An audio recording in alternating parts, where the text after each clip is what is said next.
नमस्कार, पोल पाथ में आप सभी का स्वागत है और मैं हूं प्रतिमा सिंह। आज एक बार फिर बहुत ही इम्पोर्टेंट टॉपिक से बहुत ही इम्पोर्टेंट क्वेश्चंस लेकर आई हूं और टॉपिक है राष्ट्रपति, मंत्रिपरिषद, संसद एवं न्यायिक व्यवस्था।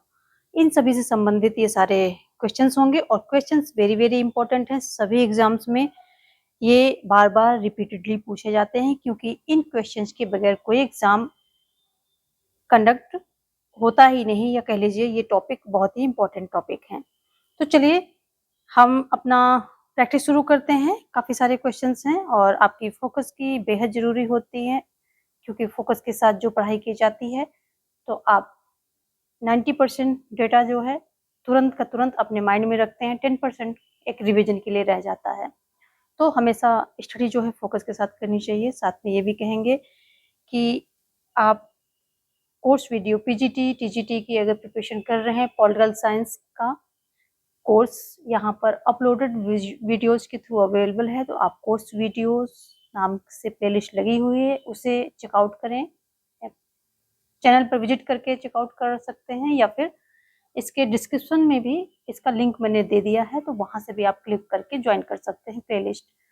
प्रैक्टिस प्लेलिस्ट भी बहुत सारी हैं, एक दो हमने डिस्क्रिप्शन में लगा दी हैं, बाकी आप चैनल पर विजिट करके सारी प्रैक्टिस प्लेलिस्ट अवेल कर सकते हैं। तो ये हो गई कुछ इन्फॉर्मेशन। और चलिए, यदि अभी तक आपने चैनल को सब्सक्राइब नहीं किया है तो कर लें क्योंकि यहाँ से पॉलिटिकल साइंस के संबंधित सारे इंपॉर्टेंट वीडियोस निकलते रहते हैं, टॉपिक के भी और प्रैक्टिस के भी। तो चलिए देखते हैं आज का पहला क्वेश्चन। पहला क्वेश्चन कह रहा है, संसद किसके माध्यम से लोक व्यय पर नियंत्रण स्थापित करती है? ऑप्शन है लोकसभा अध्यक्ष, प्रधानमंत्री, मंत्रिमंडल, नियंत्रक एवं महालेखा परीक्षक। तो संसद जो है नियंत्रक एवं महालेखा परीक्षक के थ्रू क्या करती है? नियंत्रण स्थापित करती है। ऑप्शन डी आपका राइट हो जाएगा। जो महालेखा परीक्षक होता है, नियंत्रक और महालेखा परीक्षक, ये जो है भारतीय लेखा परीक्षा और लेखा विभाग का प्रमुख और सार्वजनिक क्षेत्र का प्रमुख संरक्षक है। अगर भीमराव अंबेडकर के अनुसार हम देखें तो भारत का नियंत्रक और महालेखा परीक्षक यानी कैग संभवतः भारत के संविधान का सबसे महत्वपूर्ण अधिकारी है। वो ऐसा व्यक्ति है जो ये देखता है कि संसद द्वारा अनुमानित खर्चों की सीमा से अधिक धन खर्च न होने पाए या संसद द्वारा विनियोग अधिनियम में निर्धारित मदों पर ही धन खर्च किया जाए। तो ये भीमराव अंबेडकर का कथन है। नेक्स्ट देखेंगे, यहाँ पर ऑप्शन डी आपका राइट हो रहा है। अगला क्वेश्चन क्या है? लोकसभा स्पीकर के बारे में निम्न में से क्या सही नहीं है? तो आपको नहीं देखना है। पहला है वह कतिपय समितियों का पदेन अध्यक्ष होता है। दूसरा कह रहा है वह भारतीय संसद के समूह का पदेन अध्यक्ष होता है। और तीसरा कह रहा है उसको हटाने के लिए जब संसद में प्रस्ताव लाया जाता है तो वह अपना वोट नहीं डाल सकते हैं, अनुच्छेद 100। तो और चौथा कह रहा है वह संसद का संवैधानिक एवं अलंकारी प्रमुख होता है। तो यहाँ पर सभी सही हैं, 30 सही नहीं है क्योंकि जब उसको हटाने के लिए संसद में प्रस्ताव लाया जाता है तो वो अपना वोट डाल सकता है, लेकिन हाँ जो निर्णायक मत होता है, निर्णायक वोट होता है, वो नहीं डाल सकता है। वोट डाल सकता है, उस समय भी वो अपना वोट डाल सकता है। और त्यागपत्र देने या हटाए जाने से संबंधित ऐसी स्थितियां संविधान के अनुच्छेद 100 में ना दे करके किसमें दी गई है? 94 में दी गई है। तो ये क्वेश्चन यहाँ से भी गलत है कि वोट ही नहीं डाल सकता है, डाल सकता है बट निर्णायक वोट नहीं डालेगा। और 100 के तहत नहीं, 94 के तहत ये प्रावधान किया गया है।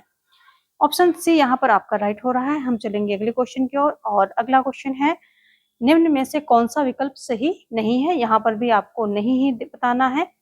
प्रधानमंत्री सदन के नेता और वास्तविक कार्यपालक होते हैं। राष्ट्रपति अपने कर्तव्यों का निर्वहन मंत्रिपरिषद एवं प्रधानमंत्री के सलाह अनुसार करते हैं।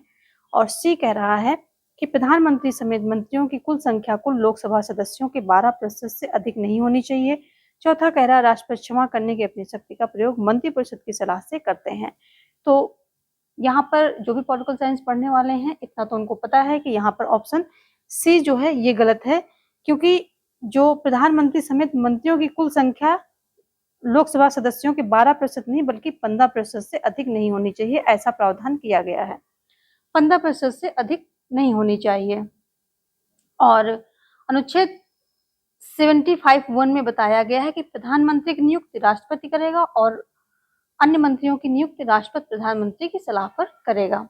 तो यहाँ पर ये कुछ बातें हो गई। 15% आपका आंसर होना चाहिए और यही इसलिए ये गलत है। आगे देखेंगे। नेक्स्ट क्वेश्चन क्या है? राज्यों तथा केंद्र शासित प्रदेशों का लोकसभा में केवल एक सदस्य है, यानी कि कितने राज्यों तथा केंद्र शासित प्रदेशों का लोकसभा में केवल एक सदस्य है, यानी केवल एक सीट आती है। 7 है, 8 है, 9 है, 10 है। तो यहाँ पर जो है 8 हो जाएगा। 8 राज्यों तथा केंद्र शासित प्रदेशों का लोकसभा में केवल एक सदस्य है। ये राज्य कौन कौन से हो सकते हैं? एक तो चंडीगढ़ होगा, दूसरा सिक्किम होगा, तीसरा लद्दाख होगा, चौथा मिजोरम होगा, पांचवा नागालैंड होगा, छठा अंडमान एवं निकोबार द्वीप समूह होगा, सातवां पुदुचेरी और आठवां लक्षद्वीप। तो ये सभी आप वीडियो को फिर से रिवाइंड करके लिख सकते हैं, नोट कर सकते हैं। आगे देखेंगे तो आपका यहाँ ऑप्शन जो है बी राइट हो जाएगा। आगे देखेंगे लॉर्ड सभा की अध्यक्षता कौन करता है? तो ये करेगा लॉर्ड चांसलर। जो चांसलर है ये करेगा। ऑप्शन ए यहाँ पर राइट हो जाएगा। ये जो संसद में हाउस ऑफ लॉर्ड्स और हाउस ऑफ कॉमन्स शामिल है, कहाँ की संसद में? ये ब्रिटेन की संसद की बात हो रही है। ब्रिटेन के सभी राजनीतिक निकायों पर अंतिम शक्ति कौन है? तो क्या है? ब्रिटेन की जो ब्रिटिश पार्लियामेंट है ये है। ये यूनाइटेड किंगडम की सर्वोच्च विधायी संस्था है और ब्रिटेन की सभी राजनीतिक निकायों पर अंतिम शक्ति यही है। तो वहां की संसद बहुत ही क्या है? पावरफुल है। संसद की जननी इसको बोला जाता है, सभी संसदों की जननी बोला जाता है।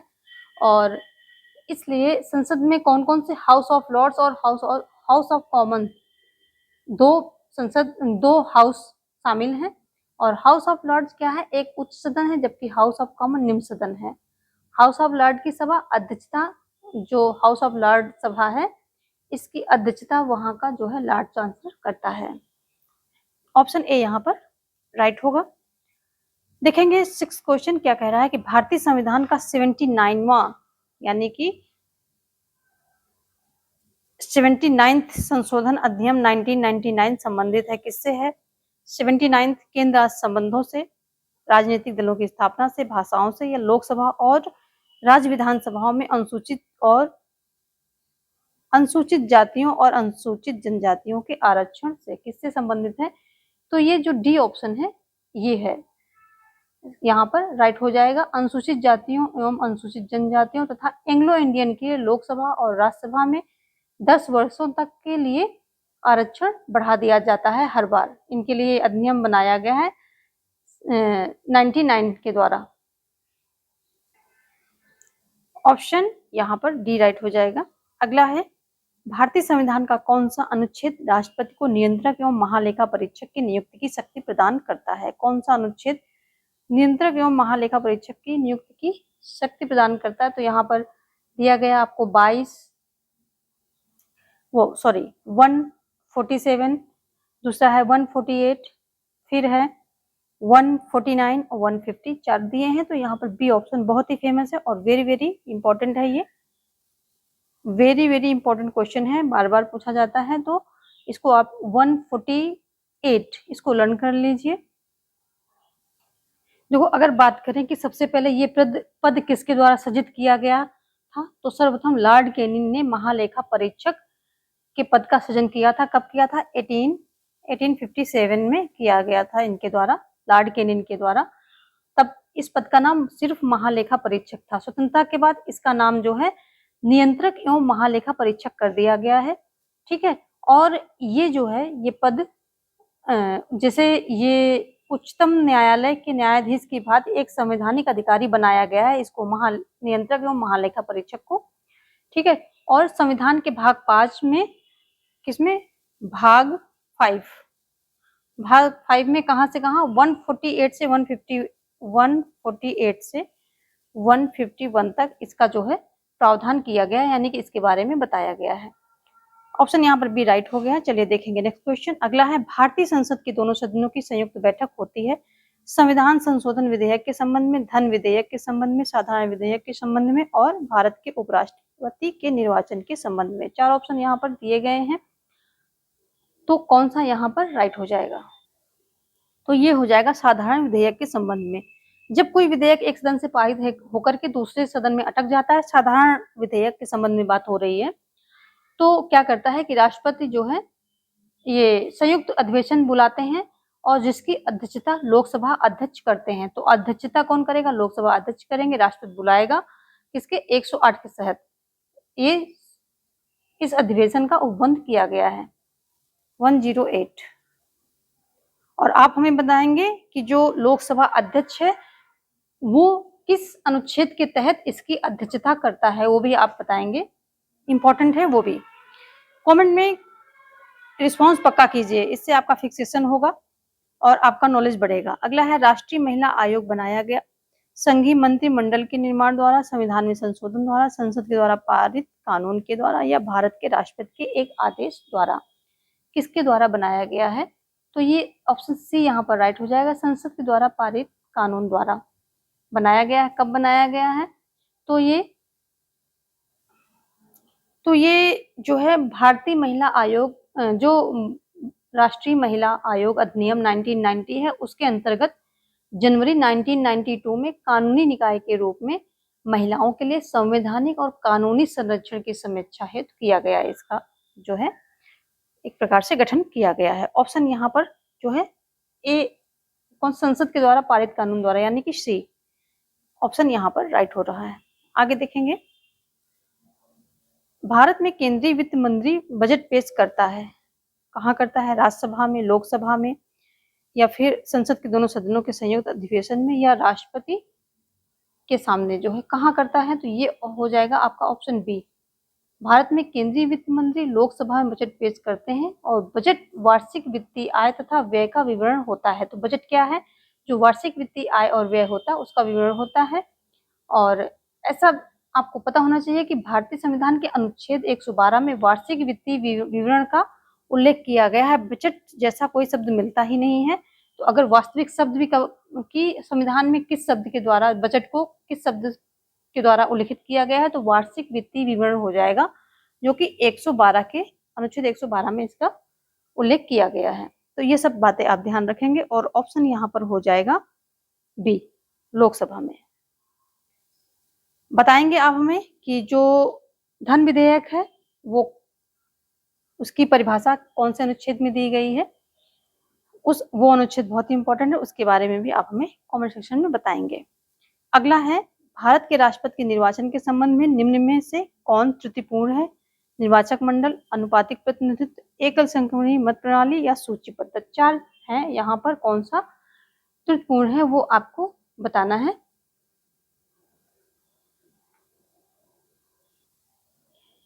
तो आपको त्रुटिपूर्ण देखना है, ऑप्शन डी यहाँ पर राइट हो जाएगा। जो भारत के राष्ट्रपति के निर्वाचन के संबंध में सूची पद्धति का कोई जिक्र नहीं, बाकी निर्वाचक मंडल की बात कही गई है, अनुपातिक प्रतिनिधित्व का भी वहां पर व्यवस्था है और एकल संक्रमणीय मत प्रणाली के द्वारा होता है, ये सभी चीजें हैं। तो यहाँ पर समझने वाली बात यह है कि जो भारतीय संविधान का अनुच्छेद 54 है, 54, इसमें कहा गया है कि जो निर्वाचक मंडल है उसके बारे में बताया गया है कि इसमें कौन कौन से सदस्य होंगे। संसद के दोनों सदनों के सभी निर्वाचित सदस्य होंगे, निर्वाचित होंगे, ध्यान रखेंगे, एक एक शब्द पर ध्यान रखेंगे। पहला हो जाएगा, संसद के दोनों सदनों के निर्वाचित सदस्य होंगे, मनोनीत नहीं होंगे। दूसरा होगा, राज्य विधानसभाओं के सभी निर्वाचित सदस्य, दूसरे में भी राज्य विधानसभाओं के, परिषद नहीं आएंगी, विधानसभा के सभी निर्वाचित सदस्य आएंगे। तीसरा है, जो केंद्र शासित प्रदेश दिल्ली और पौंडीचेरी की विधानसभाओं के सभी निर्वाचित सदस्य। तो दिल्ली, जो केंद्र शासित प्रदेश है, इसमें दिल्ली और पुदुचेरी, इन दोनों विधानसभाओं के सभी निर्वाचित सदस्य आ जाएंगे। ये इनसे इनका मिलकर के बनता है निर्वाचक मंडल। और अनुच्छेद 55 में राष्ट्रपति के निर्वाचन पद्धति की रीति का वर्णन किया गया है। ठीक है, तो ये सारी बातें तीनों दी गई हैं, बट ये सूची पद्धति का इसमें कोई रोल नहीं है। आगे देखेंगे, भारत के उपराष्ट्रपति को हटाने का प्रस्ताव पेश किया जा सकता है केवल लोकसभा में, संसद के किसी भी सदन में, संसद की संयुक्त बैठक में, केवल राज्यसभा में। तो उपराष्ट्रपति को हटाने का प्रस्ताव कहाँ पेश किया जा सकता है? 4 ऑप्शन है, तो केवल राज्यसभा में, क्योंकि उपराष्ट्रपति राज्यसभा का सभापति होता है, ये आप सभी को पता है। इसलिए उपराष्ट्रपति को हटाने का प्रस्ताव केवल राज्यसभा में ही पेश किया जा सकता है। वो राज्यसभा के ऐसे संकल्प द्वारा पद से हटाया जा सकता है जिसे राज्यसभा के तत्कालीन समस्त सदस्य संख्या है उसके बहुमत ने पारित किया हो और जिससे लोकसभा ने सहमत किया हो, यानी कि लोकसभा की सहमत भी मिली हो। लेकिन पेश कहाँ का किया जाएगा, तो राज्यसभा में किया जाएगा, केवल राज्यसभा में किया जा सकता है। ऑप्शन डी आपका राइट हो जाएगा। अगला है, भारत की संचित निधि से धन निकासी का प्राधिकार प्राप्त होता है भारत की राष्ट्रपति से, भारत की संसद से, भारत के प्रधानमंत्री से और केंद्रीय वित्त मंत्री से। किससे होता है, तो यहाँ पर भारत की संसद से। ऑप्शन यहाँ पर बी राइट हो जाएगा, भारत की संसद से। और इसका किस अनुच्छेद में वर्णन है, तो 266 के सब सेक्शन 1 में जो है इसका उल्लेख किया गया है। ये भी ध्यान रखेंगे, इंपॉर्टेंट है। आगे देखेंगे नेक्स्ट क्वेश्चन क्या कह रहा है। चलिए एक क्वेश्चन का आंसर दीजिए यहाँ पर। और क्वेश्चन है कि भारत के राष्ट्रपति के निर्वाचन संबंधी अगर कोई विवाद होता है, वाद होता है, जो केस होते हैं निर्वाचन संबंधित, उसको कौन सुलझाता है। ऑप्शन में है लोकसभा, भारत का सर्वोच्च न्यायालय, संसद और निर्वाचन आयुक्त। आंसर दीजिए, तब तक हम दूसरे क्वेश्चन देखते हैं। चलिए इसका आंसर ले लीजिए अभी, क्योंकि हो सकता है ये बात ध्यान से निकल जाए। तो आंसर आपका हो जाएगा यहाँ पर भारत का सर्वोच्च न्यायालय, भारत का सर्वोच्च न्यायालय। ठीक है, ये सारे जो राष्ट्रपति और उपराष्ट्रपति के चुनाव संबंधी जितने विवाद होंगे उनका विनिश्चय उच्चतम न्यायालय के द्वारा ही किया जाएगा और इसी का निर्णय अंतिम मान्य होगा। ठीक है, जबकि राष्ट्रपति के विरुद्ध अगर महाभियोग की बात की जाए तो संसद द्वारा चलाई जाने वाली कौन है, ये अर्ध न्यायिक प्रक्रिया है। तो ये भी ध्यान रखेंगे, अर्ध न्यायिक प्रक्रिया है महाभियोग। ये क्वेश्चन आता है, कैसी प्रक्रिया है, अर्ध न्यायिक प्रक्रिया है। और कहाँ इसका जिक्र है, तो 61 के तहत महाभियोग का प्रावधान किया गया है। अनुच्छेद 61 के तहत जो है इसका महाभियोग का प्रावधान किया गया है, ये भी ध्यान रखेंगे। और जो अनुच्छेद 71 है, 71 इसके तहत कहा गया है कि अगर कोई विवाद होता है राष्ट्रपति उपराष्ट्रपति के चुनाव में तो इसका जो है न्याय कौन करेगा, मतलब इसमें कौन सुलझाएगा इसको, तो ये सर्वोच्च न्यायालय होगा। चलिए आगे देखेंगे। अगला है, भारत की संसद मंत्रिपरिषद के कार्यों पर इनके माध्यम से नियंत्रण स्थापित करती है। स्थगन प्रस्ताव, प्रश्नकाल, पूरक प्रश्न, 3 ऑप्शन दिए गए और नीचे दिए गए हैं आपके कोट। कौन कौन से हैं, सिर्फ 1, 2, 3, 1, 3 और 1, 2, यानी कि 4 सेंटेंस है और इनमें आपको देखना है कौन सा राइट है और कौन सा रॉन्ग। तो ऑप्शन यहाँ पर आपका जो है स्थगन प्रस्ताव, प्रश्नकाल, ये 2 सही हो जाएंगे। तो यहाँ आपका डी ऑप्शन, पहला और दूसरा सही हो रहा है, पहला और दूसरा ये आपका राइट हो रहा है। स्थगन प्रस्ताव और प्रश्नकाल के जो प्रश्नकाल है इसके द्वारा, इसके थ्रू जो संसद है मंत्रिपरिषद के कार्यों पर क्या कर सकती है, नियंत्रण स्थापित कर सकती है। आगे देखेंगे। अगला क्वेश्चन है, भारतीय संविधान के किस अनुच्छेद के अंतर्गत मंत्रीगण सामूहिक रूप से लोकसभा के प्रति उत्तरदायी हैं। वेरी इंपॉर्टेंट क्वेश्चन है, बार बार पूछा जाता है, फेवरेट है किसी भी क्वेश्चन पेपर का, ये फेवरेट क्वेश्चन है। तो ये नेट से लेकर के और नीचे लेवल के एग्जाम यानी टीजीटी तक ये पूछा जाने वाला क्वेश्चन है, तो बहुत ही फेवरेट क्वेश्चन है ये। यहाँ पर ऑप्शन सी राइट हो जाएगा। संविधान का अनुच्छेद 75 स्पष्ट रूप से कहता है कि जो मंत्रिपरिषद होगी वो सामूहिक रूप से लोकसभा के प्रति उत्तरदायी होगी। ऑप्शन सी राइट है। नेक्स्ट देखेंगे, निम्नलिखित कार्याधिकारियों पर विचार कीजिए। कैबिनेट सचिव हैं, मुख्य निर्वाचन आयुक्त हैं, केंद्रीय कैबिनेट मंत्री हैं और भारत के मुख्य न्यायाधीश हैं। और इनको प्राथमिकता के आधार पर इनको ऑर्डर पे लगाना है। यहाँ 3, 4, 2, 1 है, ऑप्शन को यहाँ पर दिए गए हैं। तो सबसे पहले आ जाएंगे आपके भारत के मुख्य न्यायाधीश जो यहाँ पर दिए गए हैं। वैसे तो उसके पहले राष्ट्रपति, उपराष्ट्रपति, प्रधानमंत्री और राज्यपाल आते हैं, लेकिन अगर हम देखें कि यहाँ पर जो दिए गए ऑप्शन है इसमें सबसे पहले आ जाएंगे, प्रथम पद इनका हो जाएगा, ऊंचा पद होगा भारत के मुख्य न्यायाधीश। उसके बाद आएंगे जो है दूसरा कैबिनेट मंत्री आ जाएंगे, फिर आ जाएंगे जो मुख्य निर्वाचन आयुक्त होते हैं ये आ जाएंगे, फिर कैबिनेट सचिव आ जाएंगे। तो ऐसे हो जाएगा, सीधा उल्टा क्रम चल जाएगा, 4 3 2 1। ऑप्शन सी यहाँ पर राइट हो जाएगा। देख लेते हैं कि जो भारत का वरीयता क्रम है, इसकी एक प्रोटोकॉल सूची है जिस पर भारत के पदाधिकारी रखे गए हैं। तो पहले में आएंगे भारत के राष्ट्रपति, दूसरे पद पर आ जाते हैं यानी कि क्रम में भारत के उपराष्ट्रपति, तीसरे में आते हैं भारत के प्रधानमंत्री और चौथे में आते हैं राज्यों के राज्यपाल, अपने अपने राज्यों में जो राज्यपाल होते हैं। पांचवें में आते हैं भारत के पूर्व राष्ट्रपति एवं उपराष्ट्रपति, यानी कि जो पहले रह चुके हैं वो भी उनका मतलब पद रहता है, वो 5वें नंबर पर आ जाते हैं। छठे में आते हैं भारत का मुख्य न्यायाधीश, जो कि यहाँ पर आपके चौथे नंबर पर दिया गया है। और ये 5वें पर और छठे में आते हैं भारत का मुख्य, छठे में भारत का मुख्य न्यायाधीश आता है और लोकसभा का अध्यक्ष, यानी कि ये दोनों इक्विवेलेंट होते हैं, छठे नंबर पर आते हैं। 7वें में आते हैं संघ के कैबिनेट मंत्री और फिर 8वें में आ जाते हैं भारतीय सर्वोच्च न्यायालय के न्यायाधीश, भारत का मुख्य निर्वाचन आयुक्त, ये सभी आ जाते हैं। 9वें में आ जाते हैं राज्य सभा का उपसभापति, लोकसभा का उपाध्यक्ष, योजना आयोग के सदस्य, राज्यों के उप मुख्यमंत्री, संघ के राज्य मंत्री। 10वें नंबर पे आते हैं भारत के अटॉर्नी जनरल, कैबिनेट सचिव, नियंत्रक, महालेखा परीक्षक। तो ये सभी क्रम है भारत के संविधान में, जिसमें कि आपको जो है कुछ 4-5 जो 5 तक है ये बहुत ही इंपॉर्टेंट है, यानी कि पहला राष्ट्रपति, दूसरा उपराष्ट्रपति और तीसरा प्रधानमंत्री, चौथा राज्यपाल सभी राज्यों के और 5वां भारत के पूर्व राष्ट्रपति एवं उपराष्ट्रपति, छठा हो जाएगा भारत का मुख्य न्यायाधीश। इतना आपको जरूर से याद रखना है क्योंकि इनमें से ज्यादा क्वेश्चन आते हैं। यहाँ पर सी ऑप्शन राइट हो रहा है, जस्ट अपोजिट है इसका क्रम, देख लेंगे आप सभी। अगला क्वेश्चन क्या कह रहा है, भारत का सर्वोच्च न्यायालय मुख्य न्यायमूर्ति और अन्य कितने न्यायाधीशों से मिलकर बनता है? वेरी इजी क्वेश्चन है और लेकिन थोड़ा सा घुमा हुआ है, ध्यान देंगे तभी राइट होगा। ये सब मिलते जुलते यहाँ पर ऑप्शन रखे गए हैं, तो ऑप्शन बी यहाँ पर राइट हो जाएगा, क्योंकि यहाँ पर पहले मुख्य न्यायमूर्ति इन्होंने पहले ही जोड़ दिया है कि भारत का सर्वोच्च न्यायालय का मुख्य न्यायमूर्ति और अन्य कितने सदस्य पूछ लिए हैं तो 33, यानी कि 33 + 1 CJI कितना हो जाएगा, 34 हो जाएगा टोटल। तो यहाँ पर मुख्य CJI को पहले इन्होंने इंक्लूड कर दिया है, अन्य पूछ रहा तो 33 ऑप्शन आपका राइट हो जाएगा। नेक्स्ट देखेंगे, देखो एक बात यहाँ पर याद रखनी है कि जो मूल संविधान था तो उसमें टोटल 8 संख्या थी, 8 नंबर थे न्यायाधीशों के, जिसमें कि एक मुख्य न्यायाधीश होता था, CJI होता था, +7 अन्य होते थे। तो 1 + 7 8 टोटल मेंबर होते थे।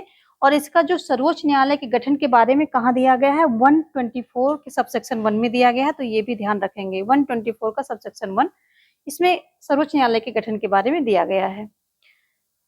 अगला क्वेश्चन है कि भारतीय संविधान के किस अनुच्छेद के अंतर्गत सर्वोच्च न्यायालय को अपने निर्णय तथा आदेश के पुनरीक्षण की शक्ति प्राप्त है? पुनरीक्षण की शक्ति किस अनुच्छेद के अंतर्गत प्राप्त है? तो ये अनुच्छेद हो जाएगा 137, ऑप्शन यहाँ पर सी राइट हो जाएगा। इजी बार बार पूछा जाने वाला वेरी इंपॉर्टेंट क्वेश्चन है, तो इसको आप ध्यान में पक्का रखेंगे। चलिए आगे देखेंगे,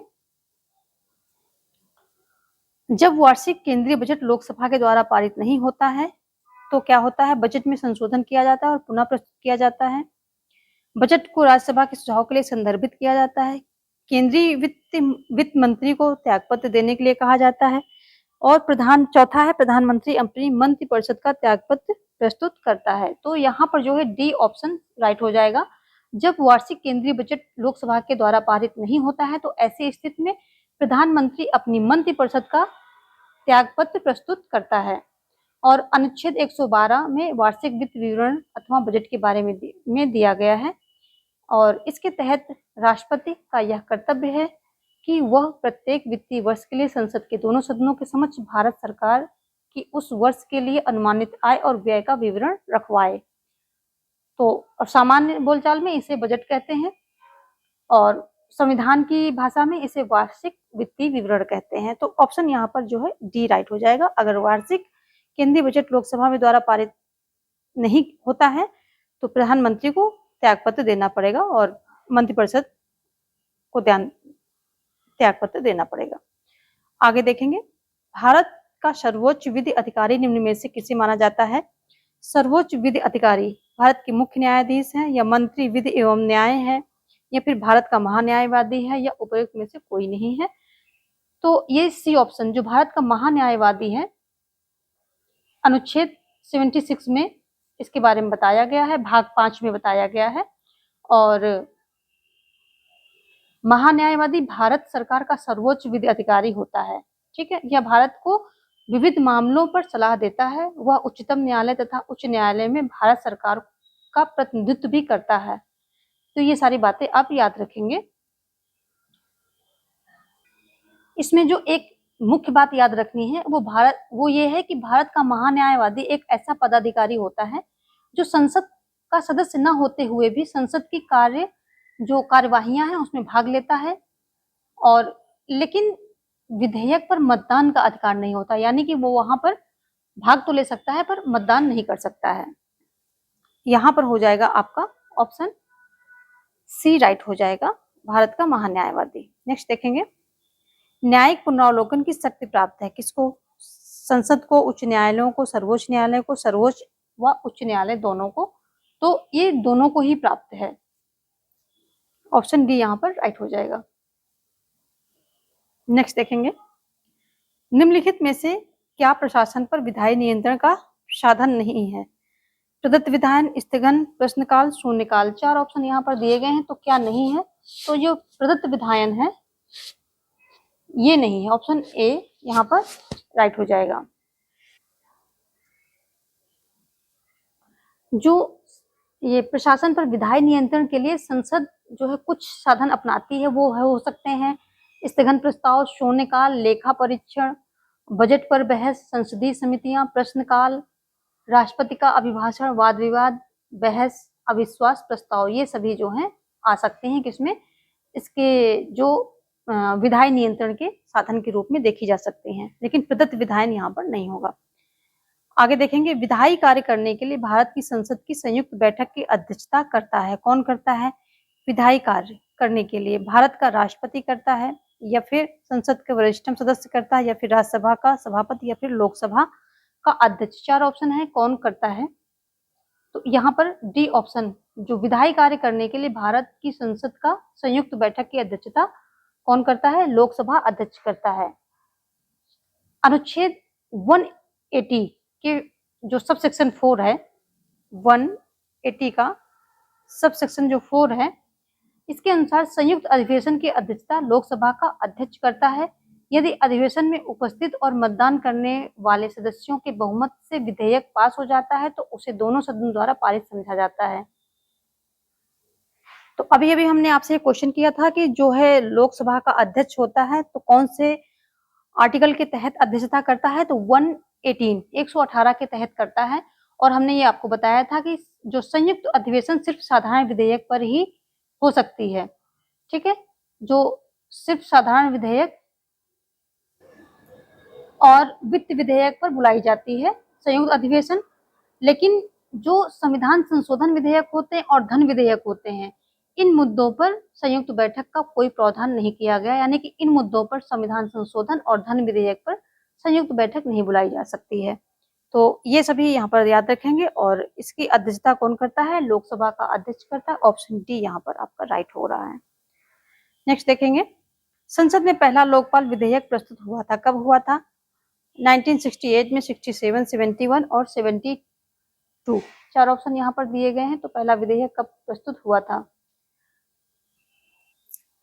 ये हो जाएगा 1968। देखो, लोकपाल शब्द का सबसे पहले प्रयोग जो सांसद LM सिंघवी थे, इन्होंने 1963 में किया था। पहला जन लोकपाल बिल 1968 में शांति भूषण के द्वारा पेश किया गया था।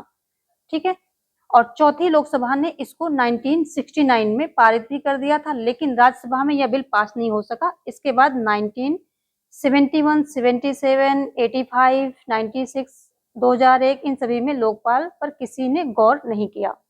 ठीक है, तो पहला जो है शब्द किसने प्रस्तुत किया था? LM सिंघवी थे। कब हुआ था ये पहला लोकपाल विधेयक प्रस्तुत? 1968 में हुआ था, शांति भूषण के द्वारा पेश किया गया था। आगे देखेंगे इसको। संघ और राज्य सरकारों की शक्तियों की व्याख्या है, क्या है? सर्वोच्च न्यायालय का मौलिक क्षेत्राधिकार, सर्वोच्च न्यायालय का रिट संबंधी, सर्वोच्च न्यायालय का अपीलीय क्षेत्राधिकार या सर्वोच्च न्यायालय का विशेषाधिकार। संघ और राज्य सरकारों की शक्तियों की व्याख्या है, क्या व्याख्या है? तो ये सर्वोच्च न्यायालय का मौलिक अधिकार क्षेत्राधिकार हो जाएगा। ऑप्शन ए यहाँ पर राइट हो जाएगा। तो जो मौलिक अधिकार हैं ये कहाँ पर हैं? संविधान के अनुच्छेद 131 में दिए गए हैं और इसके अंतर्गत सर्वोच्च न्यायालय के मौलिक अधिकार दिए गए हैं, जिसके अंतर्गत सर्वोच्च न्यायालय 3 तरह के मामलों की सुनवाई करता है। 3 तरह की मामलों की सुनवाई करता है। नंबर 1 क्या है? भारत सरकार तथा एक या अधिक संघ राज्यों के मध्य विवाद। दूसरा है एक और भारत सरकार और किसी राज्य या राज्य एवं दूसरी ओर एक या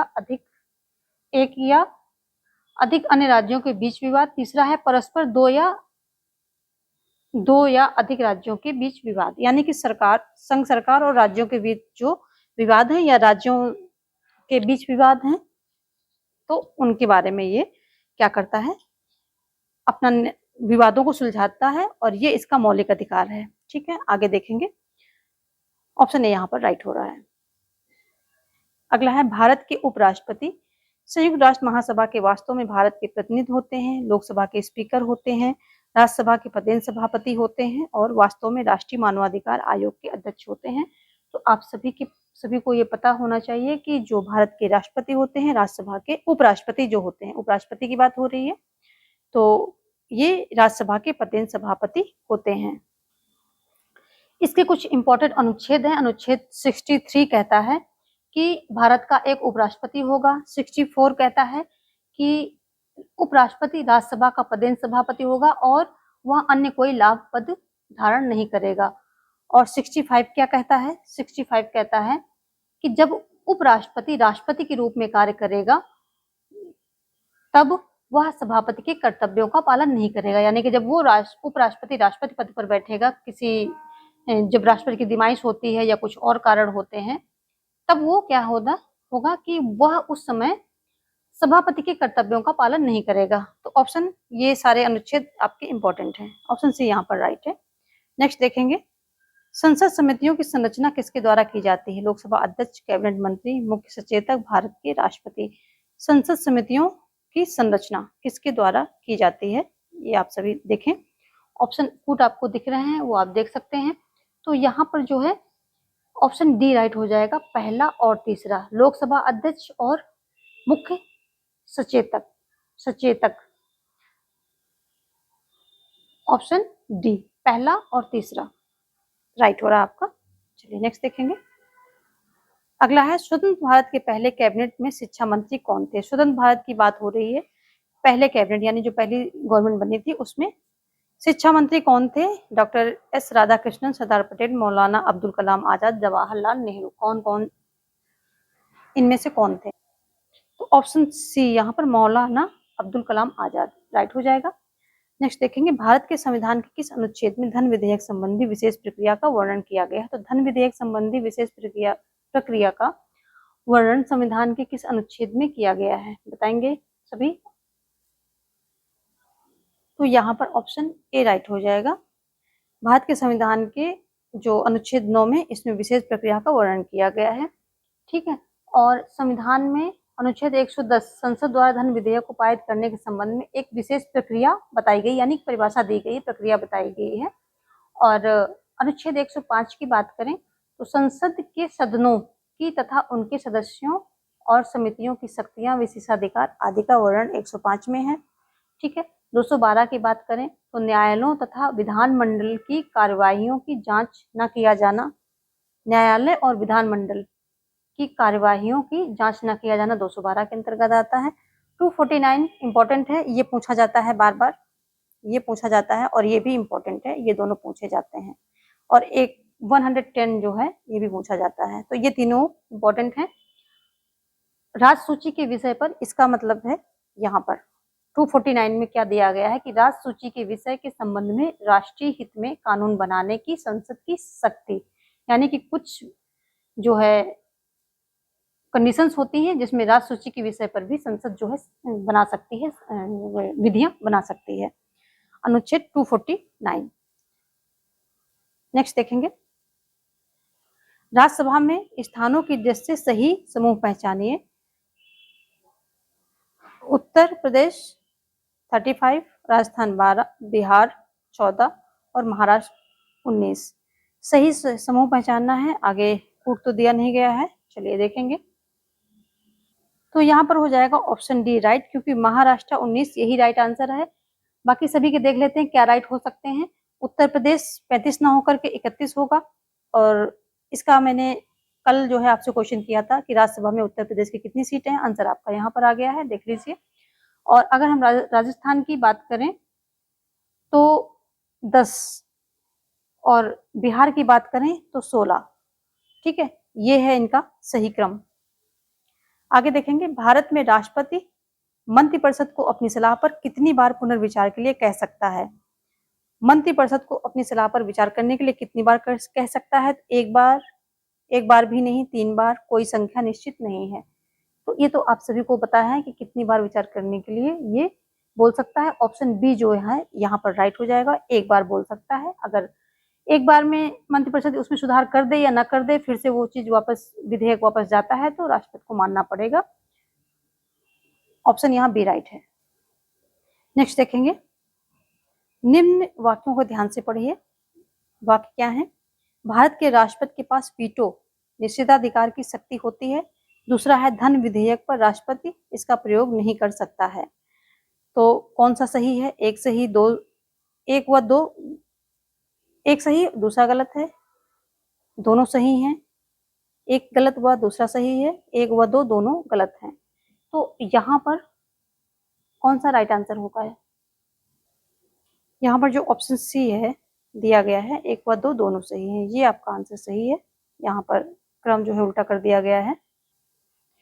चलिए नेक्स्ट देखेंगे, निम्नलिखित में से कौन प्रधानमंत्री बनते समय राज्यसभा का सदस्य था। चंद्रशेखर, इंदिरा गांधी, मोरारजी देसाई, लाल बहादुर शास्त्री। तो ये थी इंदिरा गांधी। 1966 में जब पहली बार प्रधानमंत्री बनी थी तब वो राज्यसभा की सदस्य थी। ऑप्शन बी यहाँ पर राइट हो जाएगा। अगला क्वेश्चन है, भारत में महान्यायवादी के पद के संबंध में निम्नलिखित में से कौन सा एक कथन सही है। उसे भारत के राज्य क्षेत्र के अंतर्गत सभी न्यायालयों में सुने जाने का अधिकार होगा। वह अपने कर्तव्य का निष्पादन सिर्फ सर्वोच्च न्यायालय में करेगा। उसका एक निश्चित कार्यकाल होता है। भारत के राष्ट्रपति उस व्यक्ति को महान्यायवादी नियुक्त करते हैं जिसे उच्च न्यायालय में न्यायाधीश बन सकने के लिए योग्यता प्राप्त है। ऑप्शन ए यहाँ पर राइट हो जाएगा। चलिए देखेंगे नेक्स्ट क्वेश्चन। अगला क्वेश्चन है, संविधान में राष्ट्रपति को राजभाषा से संबंधित सलाह देने के लिए एक आयोग की नियुक्ति का उपबंध है। यह किस अनुच्छेद में निहित है। अनुच्छेद 343, 344, 345, 346। यहाँ पर अनुच्छेद 344 भी ऑप्शन राइट हो जाएगा। ये 30 सदस्यीय एक समिति होगी जिसमें कि 20 सदस्य कहाँ से होंगे, लोकसभा से होंगे, और 10 होंगे राज्यसभा से। चलिए नेक्स्ट देखेंगे। क्वेश्चन है, भारतीय संस्थात्मक व्यवस्था अधिनायक नहीं हो सकती क्योंकि राष्ट्राध्यक्ष नाम मात्र का है, सरकार उत्तरदायी है, सरकार की जवाबदेही भी है, और चौथा है कि सभी। तो ये सभी चीजें हैं यहाँ पर इंक्लूडेड, तभी जो है भारतीय संस्थात्मक व्यवस्था अधिनायक नहीं हो सकती। ऑप्शन डी यहाँ पर राइट होगा। नेक्स्ट है, निम्नलिखित में से संविधान के किस संशोधन द्वारा स्पष्ट रूप से यह बताया गया है कि भारत का राष्ट्रपति मंत्रिपरिषद द्वारा दिए गए परामर्श को मानने के लिए बाध्य है। किसमें, 25वां, 38वां, 42वां या 45वां। तो ये हो जाएगा आपका ऑप्शन सी 42वां, यानी कि 42nd संविधान संशोधन अधिनियम जो कि 1976 में हुआ था। इसमें यह प्रावधान किया गया कि भारत का राष्ट्रपति मंत्रिपरिषद द्वारा दिए गए परामर्श को मानने के लिए बाध्य है।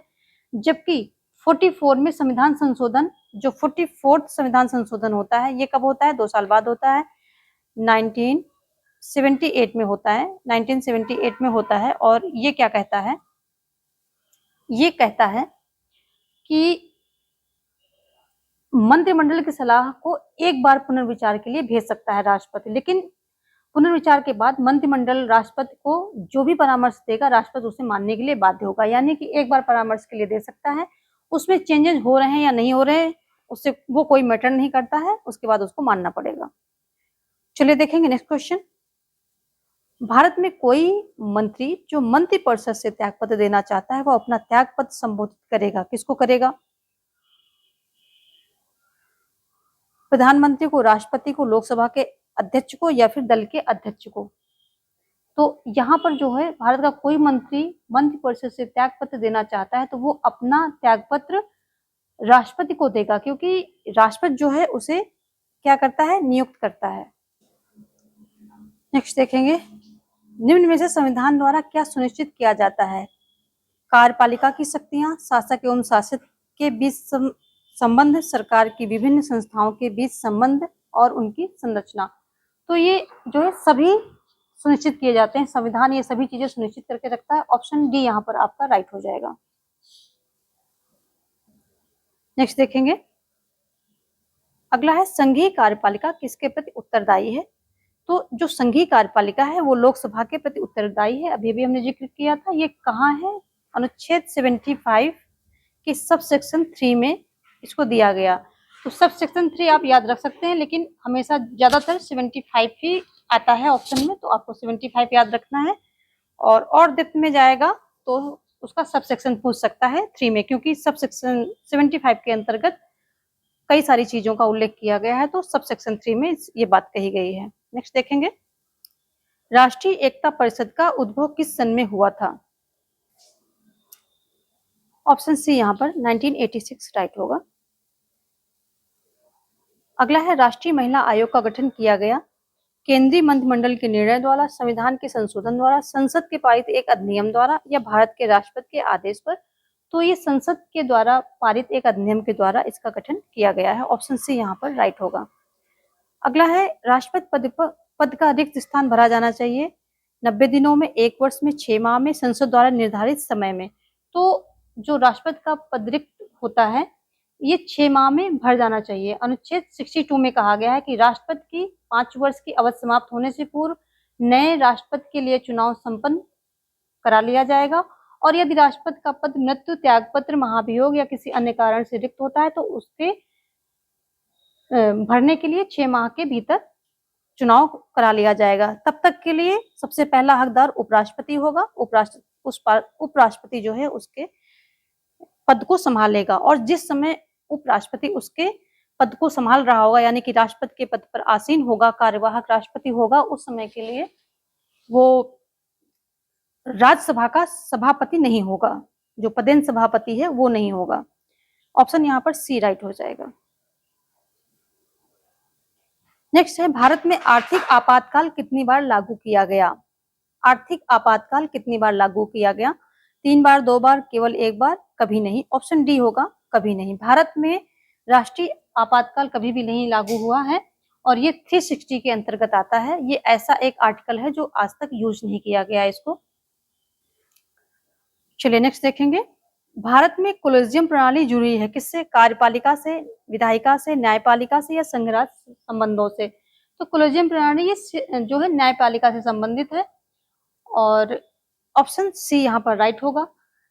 ये 1998 को 3 जजों के मामले से आए एक सुप्रीम कोर्ट का फैसला था, जिसके जरिए ये निश्चित किया गया कि जो कोलेजियम प्रणाली होगी उसमें सुप्रीम कोर्ट के चीफ जस्टिस होंगे, यानी कि सीजेआई होंगे, और सुप्रीम कोर्ट के 4 अन्य वरिष्ठ जज होंगे। इन 5 का एक पैनल होगा, सीजेआई प्लस 4 अन्य सीनियर जजेज होंगे, पैनल होगा, और ये नियुक्ति के जो जज होंगे इनकी नियुक्ति व तबादले के बारे में सिफारिश करेंगे, और इनकी सिफारिश के आधार को मानते हुए ही नियुक्तियां होंगी जो राष्ट्रपति करता है। आगे देखेंगे, भारत के राष्ट्रपति की अनुपस्थिति में यदि उपराष्ट्रपति उपलब्ध नहीं है तो निम्नलिखित में से कौन राष्ट्रपति की तरह कार्य करेगा? भारत के मुख्य न्यायाधीश, प्रधानमंत्री, लोकसभा अध्यक्ष, भारत का महान्यायवादी, कौन करेगा? तो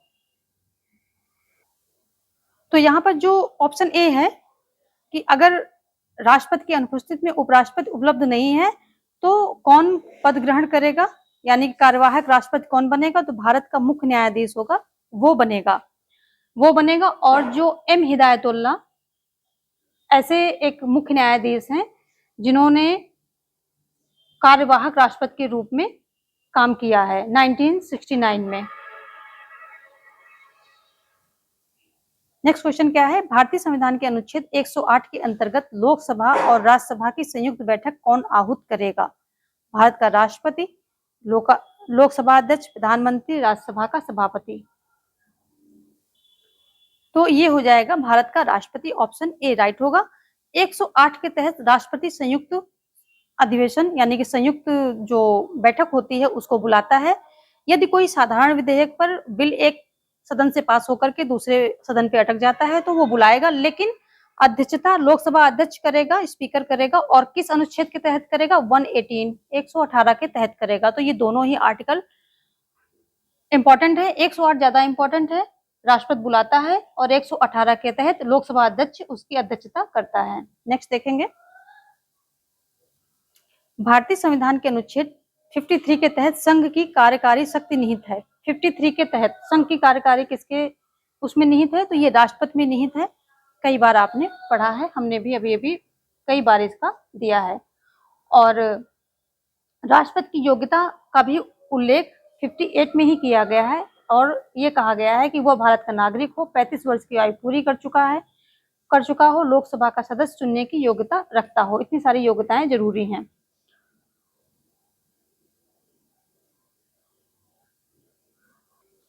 तो योग्यताओं का उल्लेख कहाँ है? योग्यता का उल्लेख 58 में किया गया है, जबकि जो कार्यकारी शक्ति निहित होगी ये 53 में किया गया है। राष्ट्रपति में कार्यकारी शक्ति जो है निहित होगी। नेक्स्ट देखेंगे, न्यायिक पुनरावलोकन की शक्ति संविधान के अंतर्गत किस अनुच्छेद में रखी गई है? 13, 14, 19, 21। तो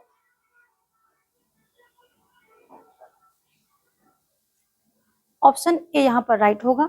जो संविधान का अनुच्छेद 13 है, ये घोषित करता है कि मूल अधिकारों से असंगत या उनका अल्पीकरण करने वाली विधियां शून्य होंगी, अर्थात ये न्यायिक पुनरावलोकन के योग होंगी।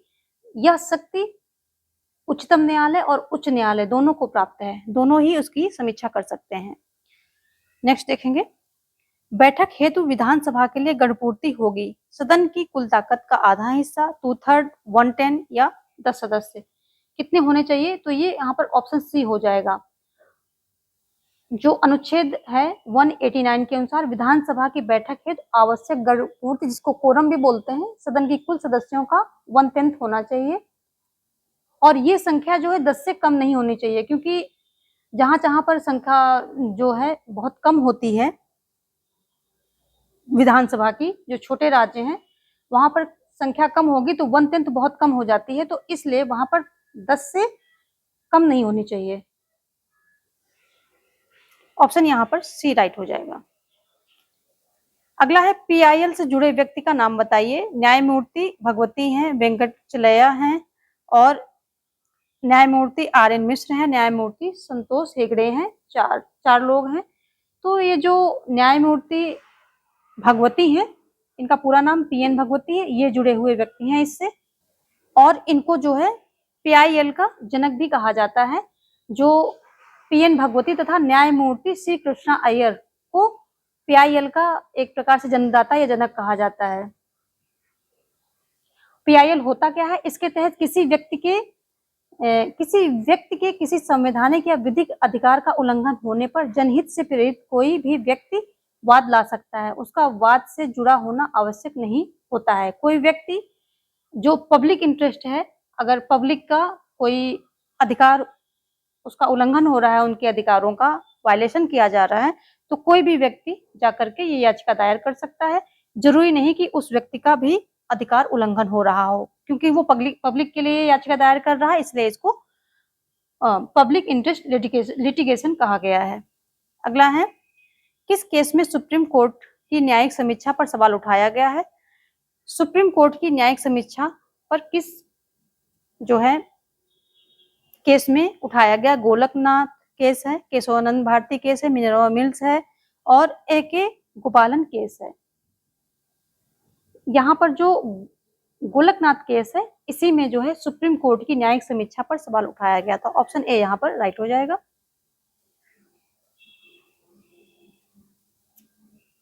नेक्स्ट क्वेश्चन है, जिला जज की नियुक्ति का संबंध संविधान के किस अनुच्छेद से है? तो इसका आंसर आप लोग हमें कमेंट सेक्शन में देंगे और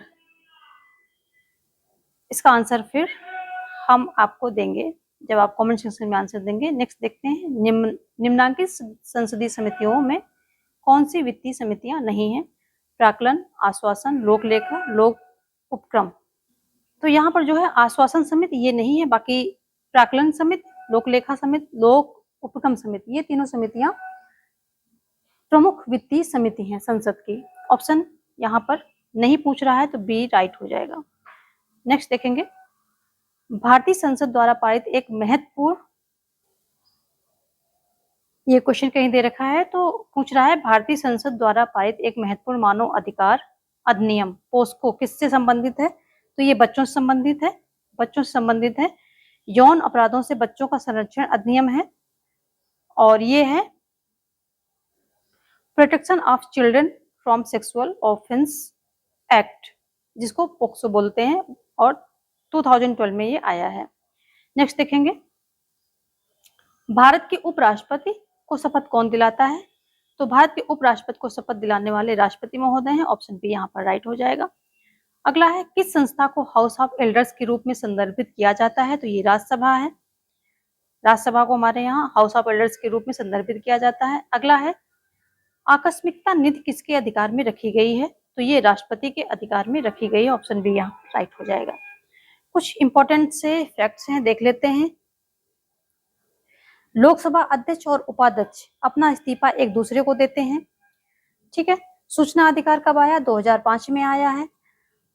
जो सुप्रीम कोर्ट है अनुच्छेद 143 के तहत परामर्श देता है और दोनों बाध्य नहीं है, ना ही राष्ट्रपति बाध्य है और ना ही सुप्रीम कोर्ट बाध्य है परामर्श देने के लिए, ना ही राष्ट्रपति बाध्य है परामर्श को मानने के लिए, कोई बाध्यता नहीं है। लेकिन 143 के तहत परामर्श का वहां पर प्रावधान किया गया है।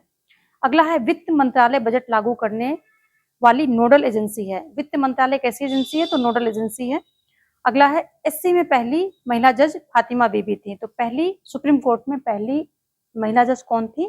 तो ये फातिमा बीबी थी। नेक्स्ट फैक्ट है कि राष्ट्रपति की आपातकालीन शक्तियों को जर्मनी के वाइमर, जो वाइमर संविधान है उससे लिया गया है। ये क्वेश्चन पूछा जाता है, पीजीटी और नेट वगैरह में पूछा जाता है। अगला है, राष्ट्रपति पर महाभियोग एक अर्ध न्यायिक प्रक्रिया है। हमने आपको बीच में भी प्रैक्टिस में बताया था, ये इंपॉर्टेंट क्वेश्चन है, पूछा जाता है।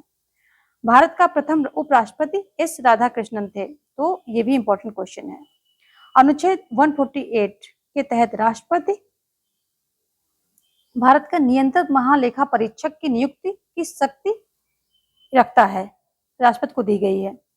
नेक्स्ट है, संघ लोक सेवा आयोग का सदस्य सुप्रीम कोर्ट की रिपोर्ट पर राष्ट्रपति द्वारा हटाया जाएगा। तो संघ लोक सेवा आयोग का सदस्य सुप्रीम कोर्ट की रिपोर्ट पर राष्ट्रपति उसको मतलब हटाएगा। अगला है, तदर्थ न्यायाधीश की व्यवस्था सर्वोच्च न्यायालय के लिए की गई है, ठीक है, सर्वोच्च न्यायालय के लिए की गई है, सिर्फ सर्वोच्च न्यायालय के लिए की गई, उच्च न्यायालय के लिए नहीं है। ये तदर्थ न्यायाधीश, जिसको एडॉक भी बोलते हैं, हिंदी में एडॉक बोलते हैं, सॉरी इंग्लिश में एडॉक बोलते हैं। अगला है, पीएम नियुक्ति किया जाता है। कई बार क्वेश्चन आता है, पीएम निर्वाचित किया जाता है, नियुक्त किया जाता है, और तो ये पीएम जो है नियुक्त किया जाता है। जो बहुमत दल का नेता होता है उसी की नियुक्ति राष्ट्रपति करता है। तो पीएम क्या करता है? पीएम की नियुक्ति राष्ट्रपति करता है। अगला है, न्यायाधीशों के वेतन, यहाँ क्या है, शब्दों से खेला जाता है, थोड़ा आपको ध्यान देना पड़ेगा।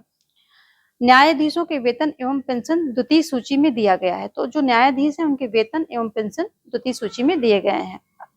नेक्स्ट है, भारतीय डाकघर संशोधन बिल ज्ञानी जैल सिंह ने लंबित रखा, ठीक है, पॉकेट वीटो के थ्रू। ये इन्होंने पहली बार पॉकेट वीटो का प्रयोग किया था। कब किया था? 1986 में किया गया था। कौन सा बिल था? भारतीय डाक बिल, ज्ञानी जैल सिंह द्वारा किया गया। पहली बार इस जो है वीटो का प्रयोग किया गया, पॉकेट वीटो का, और 1986 में ज्ञानी जैल सिंह के द्वारा। अगला है, बी.आर. अम्बेडकर ने 356 को सुरक्षा कपाट कहा है। कई बार पूछा जाता है सुरक्षा कपाट किसे कहा गया है? तो 356 को सुरक्षा कपाट कहा है। अंबेडकर ने कहा है। 2-3 क्वेश्चन यहाँ से बन जाते हैं।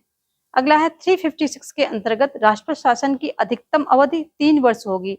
संसद की प्रत्येक 6-6 माह की स्वीकृति से बढ़ाया जाएगा। तो अधिकतम अवधि होगी 3 वर्ष, लेकिन फर्स्ट मतलब इसको हर 6 माह में एक्सटेंड करना पड़ेगा, उसकी अवधि को बढ़ाया जाएगा। ऐसा नहीं कि एक बार में ही जो है राष्ट्रपति शासन बोल दिया गया और 3 महीने तक राष्ट्रपति शासन किसी राज्य में लागू है, ऐसा नहीं होगा।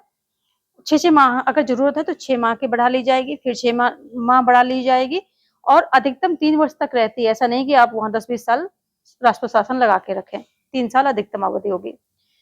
नेक्स्ट है किसी राज्य की राज्य कानून की संवैधानिक वैधता को चुनौती supreme court and high court दोनों में दी जा सकती है। तो किसी राज्य की राज्य कानून की संवैधानिक वैधता को चुनौती दोनों कोर्ट में दी जा सकती है, सर्वोच्च एससी एंड एचसी। अगला है सर्वोच्च न्यायालय के अधीन एकीकृत व्यवस्था है। अगला है प्रथम जनहित याचिका हुस्ने आरा खातून बनाम बिहार राज्यवाद। ये था जनहित याचिका, पीआईएल की बात होती है तो हुस्ने आरा खातून बनाम बिहार राज्यवाद था। ये प्रथम जनहित याचिका यानी कि पीआईएल यही था। नेक्स्ट है राष्ट्रपति राज्यसभा में 12 सदस्य मनोनीत करता है। कला, साहित्य, विज्ञान, समाज सेवा, इनसे ये फील्ड से करता है। कला से करेगा, साहित्य से करेगा, विज्ञान से करेगा और समाज सेवा से करेगा। नेक्स्ट भारत की संघीय न्यायालय की स्थापना 1935 के अधिनियम द्वारा 1937 में की गई थी। तो 1935 का जो अधिनियम है, जिसके बहुत सारे रूल आज के संविधान में, हमारे प्रेजेंट संविधान में अपनाए गए, इसके द्वारा, इसी अधिनियम के द्वारा, और इसका स्थापना कब की गई थी? तो ये 1937 में इसकी स्थापना की गई थी। नेक्स्ट है आपातकाल की घोषणा राष्ट्रपति कैबिनेट की लिखित सलाह पर करेगा और ये 44th अमेंडमेंट जो हुआ था 1978 में, इसके द्वारा ये लागू किया गया था, क्योंकि इंदिरा गांधी ने जब आपातकाल लगाया था तो एक फोन कॉल पे आपातकाल लग गया था। उसके बाद जब 44 में जनता दल की सरकार आती है, तब इन्होंने कहा था कि राष्ट्रपति आपातकाल जो है लिखित होगा, मंत्रिपरिषद की सलाह पर, और लिखित में दिया जाएगा, तभी वो राष्ट्रपति आपातकाल लग पाएगा, वैध माना जाएगा। नेक्स्ट देखेंगे संवैधानिक प्रावधान के अनुसार वित्त आयोग अपना प्रतिवेदन राष्ट्रपति को देगा। जो वित्त आयोग होगा ये अपना प्रतिवेदन किसे देगा? राष्ट्रपति को देगा। अगला है लोक लेखा समिति के अध्यक्ष की नियुक्ति कौन करेगा? लोकसभा अध्यक्ष करता है। तो जो लोक लेखा समिति है इसके अध्यक्ष की नियुक्ति लोकसभा अध्यक्ष करता है। तो ये जितनी प्राक्कलन समिति हैं और वित्त समितियां हैं, जितनी भी समितियां हैं, इस पे एक पूरा डिटेल वीडियो गया है और यहाँ से क्वेश्चन बहुत ज्यादा आते हैं। तो आप जो कोर्स वीडियो प्लेलिस्ट लगी हुई है जो कि डिस्क्रिप्शन में भी दी गई है और साथ में आप चैनल पे विजिट करके देख सकते हैं, इसमें आपको सारा मिल जाएगा कि इन समितियों का अध्यक्ष कौन होता है और जो विपक्ष का नेता है वो किस पद पर बैठता है, कैसे कैसे इसका पूरा प्रोसेस है, सारा कुछ समितियों के बारे में दिया गया है। तो वो आप डिटेल में देख लें, यहाँ से बहुत सारे क्वेश्चंस बनते हैं। नेक्स्ट है नई अखिल भारतीय सेवाओं को सृजन का अधिकार राज्यसभा को होता है। तो ये राज्यसभा के एक विशेष अधिकार है, स्पेशल उसका राइट है कि जो नई अखिल भारतीय सेवा है उनका सृजन कौन करेगा? तो ये राज्यसभा ही करेगा। और अनुच्छेद 312 बहुत ही इंपॉर्टेंट है, 312 के तहत ये अधिकार राज्यसभा को प्राप्त है। और लोकसभा को धन विधेयक के बारे में विशेष अधिकार प्राप्त है, क्योंकि धन विधेयक लोकसभा में ही पारित किया जाता है। तो ये दोनों के अलग अलग एक स्पेशल राइट होते हैं। नेक्स्ट है केवल कार्यापित नौकरशाही सामाजिक परिवर्तन ला सकती है, ऐसा किसने कहा था? तो ऐसा इंदिरा गांधी ने कहा था 1970 में। इसको दूसरे वर्डों में लिखा जाता है प्रतिबद्ध नौकरशाही की बात किसने की थी? तो इंदिरा गांधी ने। तो कार्यापित या प्रतिबद्ध नौकरशाही दोनों की बात कौन करता है? इंदिरा गांधी करता है। तो ये कुछ इंपॉर्टेंट फैक्ट थे। इन सभी जो टॉपिक आज हमने लिए थे, इन सबसे कुछ क्वेश्चंस बच रहे थे तो उनके हमने आपको फैक्ट दे दिए हैं। आई थिंक यहाँ पर पूरे टॉपिक अच्छे से कवर किए गए हैं, यदि आप क्वेश्चन प्लस फैक्ट दोनों को मेमोराइज कर लेते हैं तो। और यहाँ से बहुत ही ज्यादा क्वेश्चन एग्जाम में आएंगे, क्योंकि सारे ही इंपॉर्टेंट क्वेश्चंस यहाँ पे रखे गए हैं, सारे ही इंपॉर्टेंट फैक्ट यहाँ पे रखने की हमने कोशिश की है। तो ये वीडियो बहुत ही इंपॉर्टेंट होने वाला है और मिलते हैं एक और वीडियो के साथ, किसी और टॉपिक के साथ, कुछ और इम्पोर्टेंट क्वेश्चंस के साथ। Thanks for watching. जय हिंद।